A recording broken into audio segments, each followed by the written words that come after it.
Уявіть собі, 7 квітня 2026 року. Ірландія просто зупинилась. Повністю. Це не було якесь уповільнення, ні. Це був тотальний параліч. А все через паливний протест, який без перебільшення поставив на коліна цілу країну. Дороги, економіка, звичне життя мільйонів людей – все зупинилося. І щоб зрозуміти масштаб, послухайте, як це назвав сам прем'єр-міністр Тейшик Міхал Мартін. Він не добирав слів. Його фраза «акт національного саботажу» прогриміла на всю країну.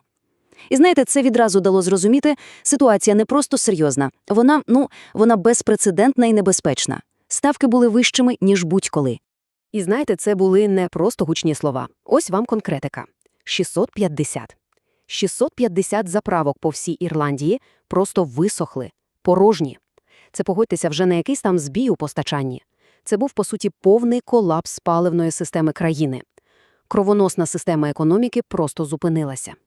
Добре, то як так сталося? Що ж стало тією самою іскрою, яка підпалила, скажімо так, бочку з пальним народного гніву? Давайте спробуємо розібратися, що ж насправді стояло за цим усім і чому країна опинилася буквально за крок до прірви. І що цікаво, все почалося за тисячі кілометрів звідти. Уявіть, напруга на Близькому Сході, дії США та Ізраїлю проти Ірану, і от Іран робить у відповідь дуже різкий крок – перекриває Ормузьку протоку. А це, щоб було зрозуміло, така собі головна нафтова артерія світу. І коли її перекрили, по всьому світу прокотилася шокова хвиля. Ціни на нафту, звісно, злетіли просто до небес. Але ця світова криза, вона впала на вже дуже-дуже болючий ґрунт в самій Ірландії. От просто подивіться на ці цифри. Коли звичайний ірландець платив за бензин, 59% від цієї суми йшло державі. 59%. З дізелем 52%. Тобто більше половини грошей – це були податки. І ось для фермерів, для далекобійників, для яких пальне – це буквально хліб, це стало тією самою останньою краплею. Отож, маємо глобальну кризу і величезні внутрішні податки. І ось цей момент, коли гнів, що вирував в онлайні, вихлюпнувся на вулиці. І ми зараз побачимо, як лайки і репости перетворилися на реальний, справжнісінький національний колапс. І все почалося в інтернеті. Понад 60 тисяч людей. Просто вдумайтесь у цю цифру. Це ж населення цілого міста. Всі вони зібралися в одній групі на Фейсбук. Це просто неймовірний приклад того, як швидко сьогодні соцмережі можуть перетворити онлайн-невдоволення на потужну силу на вулицях. А далі події розгорталися просто шаленою швидкістю. Ситуація виходила з-під контролю буквально з кожною годиною.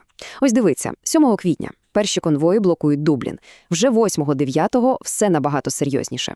Протестувальники блокують паливні термінали і, що найголовніше, єдиний в країні нафтопереробний завод. Ескалація, сутички з поліцією, перцевий газ і, зрештою, на вулиці виводять армію. І ось цей ефект доміно, він зачепив абсолютно кожного. Уявіть картину. Люди з валізами йдуть пішки в аеропорт прямо по трасі. В Дубліні не ходять ні автобуси, ні трамваї. Школярам переносять випускні іспити.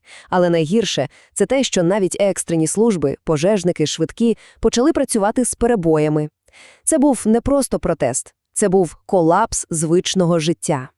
І ось вам деталь, яка, мабуть, найкраще ілюструє весь абсурд ситуації. Пам'ятаєте шоу «Денс Мамс»? Так от, його зірка, американка Еббі Лі Міллер, застрягла на трасі М-18, просто на узбіччі. І хоч це може здатися дрібницею, але це ідеально показує, цей хаос торкнувся абсолютно всіх, без винятків. Гаразд, з хаосом на вулицях розібралися. А тепер давайте перенесемося туди, де вирувала інша буря – в стіни ірландського парламенту, бо там розгорталася справжня політична драма. І ось через цю кризу під урядом буквально захиталося крісло. Його дії, чи то пак бездіяльність, спровокували найсерйозніший виклик – вотум недовіри. Опозиція побачила свій шанс і спробувала, по суті, повалити уряд, звинувативши його в повній втраті контролю. І от уявіть собі напругу. І тут стається справжній політичний вибух. За кілька хвилин до вирішального голосування міністр Майкл Хілі-Рей виходить і заявляє, що йде у відставку.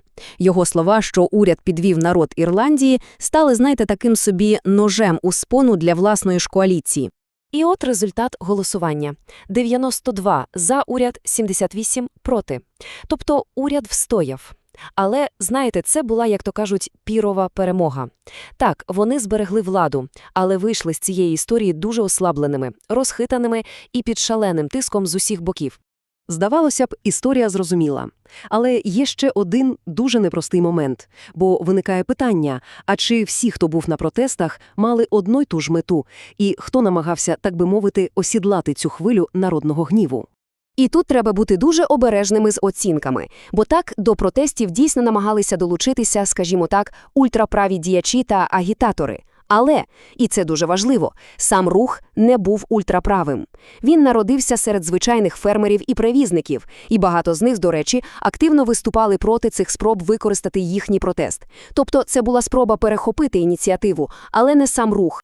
А тепер давайте відійдемо трохи назад і подивимося на всю картину, бо насправді вся справа була не в ціні на дизель. Це була лише, знаєте, остання крапля. Справжні причини були набагато глибшими. І от, мабуть, головна думка всього цього розбору.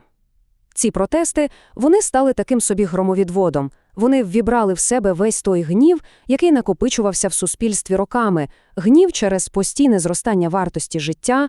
Пальне було лише тригером, але порохова діжка, як то кажуть, була заповнена вщерть уже давно. І ось що стояло за цим гнівом, просто послухайте. Охорона здоров'я. 754 тисячі людей в чергах на госпіталізацію.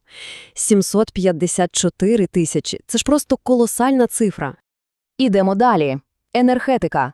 320 тисяч сімей мали борги за світло. Це означає, що сотні тисяч людей просто не зводили кінці з кінцями. І, мабуть, найболючіше – житло.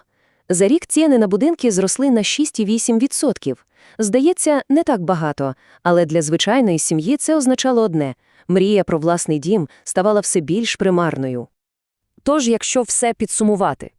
Протести 2026 року – це не історія про ціну на дизель. Ні. Це історія про те, як ціла нація дійшла до точки кипіння. Це був вибух розчарування в країні, де жити ставало просто нестерпно дорого. І наостанок одне питання, на яке, мабуть, немає простої відповіді. Щоб їх почули, люди паралізували країну. Вони блокували дороги, через що могли не проїхати швидкі. І от питання, чи були такі методи виправданими? Чи виправдовує мета засоби? Було б дуже цікаво почитати думки з цього приводу в коментарях.